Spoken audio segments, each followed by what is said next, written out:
अस्सलाम वालेकुम, this is me Huma Kashif and you are watching my channel. अच्छा, सबसे पहले तो अगर आपने चैनल को सब्सक्राइब किया हुआ है तो वेल डन है जी। और अगर नहीं किया हुआ, अचानक से ये वीडियो आपके सामने आ गई है तो चैनल को सब्सक्राइब कर लीजिए, लगे हाथों, है ना, एक साथ दो काम हो जाएंगे। जैसे कि आपने टाइटल से देख लिया होगा, this is reaction video of खुदा और मोहब्बत सीजन 3। इसके पहले दो भी सीजन आए और वो भी बड़े हिट हुए थे, जिसमें इमरान अब्बास थे और दीगर और स्टार्स ने उसमें परफॉर्म किया था। और उसके बाद ये है कि जो तीसरा सीजन है तो इसकी बहुत ज़्यादा जो है आपको पता है कि प्रमोशन की गई। और ये जियो टीवी का ड्रामा है जो कि 12 फरवरी को 12 फरवरी को इसका स्टार हुआ है। और जुम्मे को रात 8 बजे, सही है। तो इसके बारे में ये था कि इसके स्टार्ट से पहले ही इतनी ज़्यादा इसकी प्रमोशन की गई कि लोग जो है ना सारे इसको बस था कि बस जल्दी से कब लगेगा और कब हम देखेंगे। इस पे बहुत सारे लोगों ने इसके स्टार्ट से पहले रिएक्शन वीडियोस भी बनाई। और उसमें तो ये था कि सिर्फ जितने भी उसका जो ट्रेलर चल रहा था उसके हिसाब से बातें हो रही थी। लेकिन आज की जो ये वीडियो है, ये इनकी पहली किस्त जो कि ऑन एयर हुई है 12 फरवरी को, उसके हवाले से। तो जिन लोगों ने इस पहले किस्त को नहीं देखा तो आज आपको बताते हैं। इसकी कास्ट में सबसे पहले ये है कि कुछ लीडिंग रोल भी हैं, लीडिंग जो है स्टार्स भी हैं जिन्होंने परफॉर्म किया है। और उनके अंदर जावेद शेख साहब हैं, रुबीना अशरफ हैं, उस्मान पीरजादा हैं, हिना हैं। और इसके अलावा अगर हम वैसे बात करें हीरोज़ में, तो इसमें फ़िरोज़ खान हैं, जुनैद खान हैं, और इसके साथ में इकरा अजीज़ हैं, साथ साथ सुनीता मार्शल हैं, इसके साथ मेहर बानो हैं और तूबा हैं। ठीक है। और अगर मैं किसी का नाम भूल गई हूँ, जैन भी हैं। ठीक है। So sorry for that, right, अगर किसी का नाम मैं भूल गई हूँ। सो अब ये है कि इसकी स्टारिंग में क्या हुआ। स्टार जो होता है, इसका जो पहला सीन है, नूरुल हसन साहब, जिनको आपने ऑन स्क्रीन भी इससे पहले देखा होगा कि जो अक्सर पीटीवी के मुख्तलिफ ड्रामों में आपने उनको देखा, बहुत अच्छी होस्टिंग भी करते हैं। तो वो एक जोगी टाइप बने हुए हैं और इस ड्रामे के अंदर। और उसमें यह है कि वो कशकोल उनके हाथ में होता है, पहला सीन वहीं से शुरू होता है। तो इसके जो सेकंड इसमें हीरो हैं जैन, जो कि एक मॉडल भी हैं। और इन्होंने, आपने इनको देखा होगा दिल लगी, जो बड़ा सुपर हिट ड्रामा रहा था, हुमायूं सईद के साथ भी इन्होंने इस ड्रामे में काम किया था। और इसके अलावा भी इन्होंने डिफरेंट ड्रामों में काम किया है। लेकिन जो आपको याद रखने वाली चीज है, तो इसलिए मैंने आपको इस ड्रामे का नाम बता दिया ताकि आप पहचान जाएंगे। ठीक है जी। सो होता यह है कि शुरुआत इसी तरीके से होती है। और इसके अंदर जो है ये जैन जो है, इनको जाना होता है किसी मीटिंग के सिलसिले में लाहौर।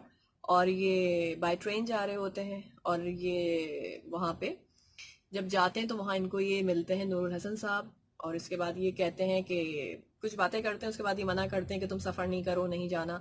तो ये जैन उनको कहते हैं कि बाबा जी ऐसा क्यों डरा रहे हो, मेरा तो बहुत इंपॉर्टेंट सफ़र है। तो वो कहते हैं तुम्हारी मर्जी है, लेकिन अगर जाओगे तो सब खत्म हो जाएगा।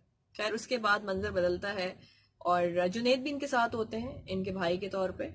और उसके बाद जो है ये काफ़ी डर जाते हैं जैन। लेकिन फिर सीन बदलता है और होता यह है कि इकरा अजीज नजर आती हैं वहां पे। इकरा अजीज जा रही हैं अपनी दोस्त की शादी पर, जो कि उनकी बचपन की बहुत गहरी दोस्त होती हैं, मेहरबानो। और ये मेहरबानो वही हैं जो मेरे पास तुम हो में आयजा खान की फ्रेंड होती हैं। ठीक है जी। तो ये वही मेहरबानो हैं जो इसमें इनकी दोस्त बनी हुई हैं। और इकरा अजीज जो है इसमें माही के रोल में है।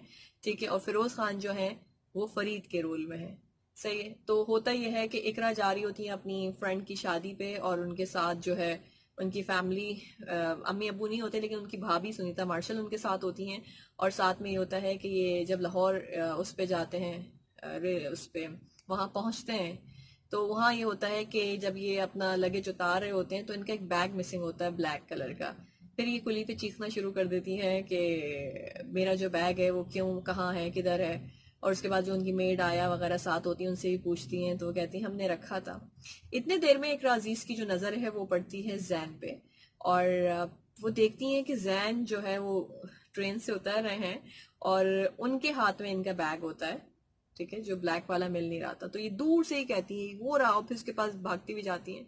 और उसके बाद ये कहती हैं कि चोर चोर, मेरा बैग लेके कहाँ जा रहे थे। तो ये बहुत सरप्राइज कि ये क्या हो गया, किस तरीके से बात कर रही हूँ, मैं कोई चोर नहीं हूँ। तो वो कहती हैं कि मेरा बैग तुम्हारे पास क्या कर रहा है, अब तुम चोरी करके मान भी नहीं रहे हो, इस तरह की बातचीत करती हैं। और उनको इकरा का जो अंदाज है वो बहुत भा जाता है। वो कहते हैं कि नहीं, ये लगेज तो हमारा है लेकिन ये बैग हमारा नहीं है। एनीवेज वो वहां से अपना बैग लेती हैं और अपनी दोस्त के घर पहुंच जाती हैं। और उसके बाद ये होता है कि वो शादी का घर होता है, और शादी के घर में जो है, अच्छा इसमें एक सबसे डिफरेंट चीज जो है वो ये नजर आएगी, जो इनका फैमिली बैकग्राउंड दिखाया है तो वो थोड़ा सा स्ट्रिक्ट है कि सुनीता मार्शल और इकरा जो है वो आपको नकाब में बुरखे में नजर आएंगी। और इकरा जो है इनका जो करेक्टर है वो बहुत चुलबुला, नटखट, शोक, चंचल, कुछ इस तरह की, बिल्कुल जैसे उन्होंने सोनो चंदा में किए था। और मुझे लगता है कि उनको इसी तरीके के जो करेक्टर्स हैं वो सूट करते हैं। अच्छा, ड्रामे के अंदर कुछ चीजें ऐसी थी कि जो नोट की गई कि जैसे जब अपनी दोस्त के घर जाती हैं तो उसकी मेहरबानों की जो मम्मी है, यानी उनकी जो दोस्त है उसकी जिसकी शादी हो रही है, तो उसकी जो मम्मी है जब वो चाय पी रही होती है सुनीता के साथ बैठी हुई, तो उनके सीधे हाथ में एक कंगन होता है जो थोड़ी देर बाद गायब हो जाता है। उसके अलावा इकरा के हाथ में एक रिंग होती है, और उसके बाद ये होता है कि थोड़ी देर बाद वो रिंग गायब हो जाती है। ठीक है जी। अच्छा, वो वहां पहुंचती हैं इकरा, और उसमें उसके बाद ये होता है कि वहां पे पहुंचने के बाद जो है शादी वाला घर होता है, फिर वो अचानक चीखती हुई आती हैं, कहती हैं कि मेरा ब्लू दुपट्टा नहीं मिल रहा है। ठीक है, ब्लू दुपट्टा नहीं मिलता है, और ब्लू दुपट्टे के चक्कर में वो रोना शुरू कर देती हैं। फिर खैर उसकी फ्रेंड उसको समझाती कि चलो हम बाजार से ले लेते हैं। अब जो कहानी में ट्विस्ट होने वाला है, जो कि हुआ नहीं है अभी, वो वहां जाती हैं इकरा अजीज अपनी फ्रेंड के साथ वहां पे कि ब्लू दुपट्टा मुझे लेना है। पहले तो वो बहुत नाराज होती है, नहीं मेरा बड़ा फेवरेट था, सब कुछ था, मुझे वही दुपट्टा पहनना है। खैर उनकी जो फ्रेंड है वो उनको समझा देती हैं, और उसके बाद वो लोग जाते हैं बाजार। और फिर उसके बाद वहां पे वो बाजार में नजर नहीं टकराती उनकी, एक तरफ जो है फरीद यानी कि फिरोज खान, और दूसरी तरफ इकरा। उनका मुंह उधर होता है, बिल्कुल फिल्मी सीन, उनका मुंह उधर होता है, दोनों एक दूसरे को नहीं देखते हैं। ठीक है, लेकिन इकरा की यानी वो बंदा जो उनको टकराया था जैन, उनके दिल में इकरा जो है वो थोड़ी सी हलचल मचा देती हैं, और वो जो है फिर बस कोशिश करते हैं कि किसी तरीके से इकरा का नंबर मिल जाए, और उसी वजह से वो एक अपने घर के ही एक उनका जो घर में होते हैं मुलाजिम, उनको एक को पीछे लगा देते हैं कि पता करें कि ये कौन सी फैमिली है, कहाँ रहते हैं, क्या करते हैं। ठीक है, वो आप नेक्स्ट एपिसोड में जान जाएंगे। अब हम बात करते हैं मेन जो इसके हीरो हैं फिरोज खान की। ठीक है, जिसकी वजह से अक्सर लोग ये ड्रामा देख रहे हैं। खानी में उनकी एक्टिंग को बहुत पसंद किया गया। इसके अलावा उनके क्रेडिट पे और बहुत अच्छे ड्रामे हैं, और सजल अली के साथ उनका बहुत अच्छा ड्रामा था चुप रहो। ठीक है, सो फिरोज खान जो है एक नालायक नालायक बच्चे के तौर पे सामने आते हैं, और वो मैट्रिक पास करके ही नहीं दे रहे हैं, और सप्ली लगती है उनकी बार बार। उनके जो फादर हैं वो वसीम अब्बास हैं, और वसीम अब्बास की जो वाइफ है वो हैं अस्मा अब्बास, जो बिशरा अंसारी की सिस्टर है। ठीक है, और इसके अलावा फरीद की जो है एक बहन है उसके अंदर, और एक भाई है। अच्छा, जो बड़ा बेटा है तो उससे अम्मा अब्बा की एक्सपेक्टेशन ज्यादा है।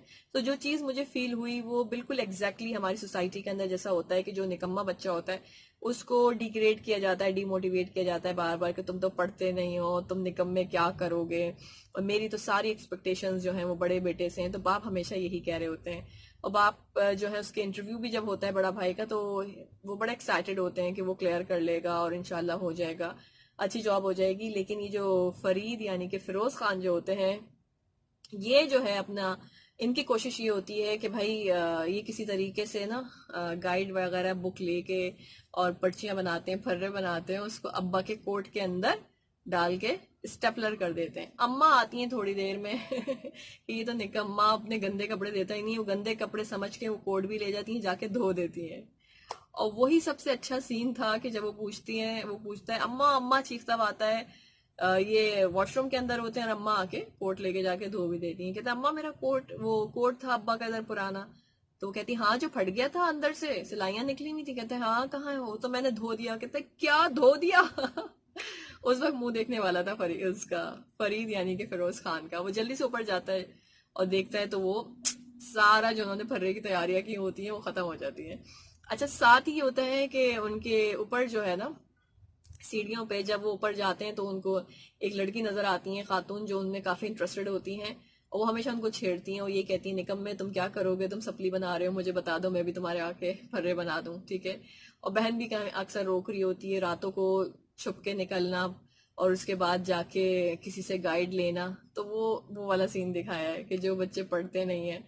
अच्छा, अब दो चीजें जो मैंने नोट की इसके अंदर, एक तो ये जो मैंने बताया आपको, ब्रेसलेट कभी होता है कभी गायब हो जाता है, कभी रिंग होती है इकरा की अंगूठी हाथ में कभी गायब हो जाती है। सेकेंडली ये है कि फिरोज की बहन और फिरोज को लड़की जो छत पे मिलती है, इन दोनों के जो करेक्टर तो अभी सामने आ जाएंगे उनके, इनका जो मेकअप है, इनके जो बाल हैं स्ट्रेट हुए हुए, मतलब कोई कह नहीं सकता कि जो माहौल उन्होंने दिखाया है उसमें बाल स्ट्रेट हुए हुए बहन के भी और उस खातून के भी, और साथ में वो छत पे चढ़ी हुई है तो अच्छा खासा उनका मेकअप भी हुआ हुआ है, और उसके साथ जो है ये बात हजम नहीं हुई। तो आप भी ऑन स्क्रीन देखिएगा इसको कि वो जो खातून है कि वाकई ऐसी लुक होती है। अगर हम आमतौर पे घर में होते हैं हमारे क्या बालों के हाल हुए होते हैं। खैर फैंटेसी भी है, ग्लैमर भी दिखाना है, लेकिन बाल काफी ज्यादा स्ट्रेट हुए हुए थे दोनों खातून के, यानी फरीद की बहन और उसके साथ जो खातून उनको तंग करती हैं। और इसके अलावा ये है कि वो लग नहीं रहा था कि वो वाला एनवायरनमेंट है, लग रहा था कि ठीक ठाक जो है ना तैयार श्यार हुई हुई है इसे। सो बालों से स्पेशली ज्यादा फर्क पड़ रहा था। अब यह है कि पहली किस्त के अंदर जो है यही होता है, और एंड जो ये किस्त है वो यहाँ होती है कि इसमें जो है इनको ये जो इनके फादर होते हैं फिरोज के, यानी वसीम अब्बास साहब, ये हमेशा यही कहते हैं कि बस बेटा मेरा पढ़ लिख जाए और कुछ कर ले, घर का खर्चा चले सही, और मैं भी बहुत थक गया हूँ काम कर करके, और मुझे छोटे बेटे से कोई एक्सपेक्टेशंस नहीं है। तो उसमें ये होता है कि ये एक दिन आ रहे होते हैं और इनको रास्ते में एक शख्स मिलता है इनके मोहल्ले का, और वो कहता है कि फलाने टीचर बता रहे थे तुम्हारा जो बेटा है वो तो बड़ा निकम्मा है, उसने तो एक भी एग्जाम नहीं दिया है, और देखना इस दफा तो पक्का फेल होगा, और बाप ने पहले ही कह दिया था अगर तुम फेल हुए तो इस दफा अच्छा नहीं होगा। तो एंड जो होता है वो यही होता है कि वो फिरोज आता है, बाइक से उतरता है, दोस्त छोड़ने आते हैं, उसके बाद वो पूछते हैं कि बेटे इस दफा बताओ क्या रिजल्ट आएगा तुम्हारा, पेपर कैसे हो रहे हैं। तो कहते हैं जी अब्बू बहुत अच्छे हो रहे हैं, बहुत मेहनत की है। तो वो एक जोरदार उसको जो है थप्पड़ मारते हैं, और वहीं एंड हो जाता है। ठीक है, अब अगली किस जो है वो आप देखिएगा। अब जो थप्पड़ पड़ा है उसके बाद क्या जो सीन आपने अगली है उसमें नजर आएंगे कि ये जाएंगे वहां, क्या होगा, कैसे इकरा अजीज से मिलेंगे, वो आपको बाद में पता चल जाएगी स्टोरी। लेकिन इसमें दो तीन चीजें ओवरऑल अच्छी एपिसोड थी और मजा आया देखने में, और आगे आगे जो है स्टोरी में और जान आती जाएगी। अभी तो स्टार्टिंग है, अभी हीरोइन मिले नहीं है, लेकिन नेक्स्ट एपिसोड में मिल जाएंगे। ठीक है जी, तो उस वक्त तक दोबारा हाजिर होंगे। बस जो बातें इसमें बुरी नहीं लगी, लेकिन जो नोट की वो ये थी कि एक तो ये है कि वो चीजें कुछ थी कुछ गायब हो गई। सेकेंडली उनका मेकअप और उनका गेटअप दोनों का, फरीद की बहन और वो लड़की जो छत पे होती है, वो थोड़ा सा ऐसा था कि हाँ लग रहा था कि अच्छा खासा तैयार हुई हुई है। और सेकेंडली एक चीज जो उसके अंदर मैंने नोट की वो ये थी कि जिस तरीके से हमारी सोसाइटी में होता है कि जो बच्चे पढ़ते नहीं हैं उनको माँ बाप की तरफ से बहुत छिड़कियां मिलती हैं, और ऐसे बच्चे शायद कभी कुछ कहते नहीं है लेकिन दिल में बहुत महसूस करते हैं। ठीक है, तो ये वही वाला सीन है। तो बच्चों अगर इस वीडियो को देख रहे हो और सपली लग रही है बार बार, तो इस दफा कोशिश करो कि क्लियर हो जाओ। नेक्स्ट आपके साथ फिर हाजिर होंगे इसकी अगली एपिसोड के रिएक्शन के साथ। आपको आज की वीडियो कैसी लगी कमेंट बॉक्स में फीडबैक जरूर दीजिएगा। मिलते हैं फिर दोबारा आपसे। Till then keep watching.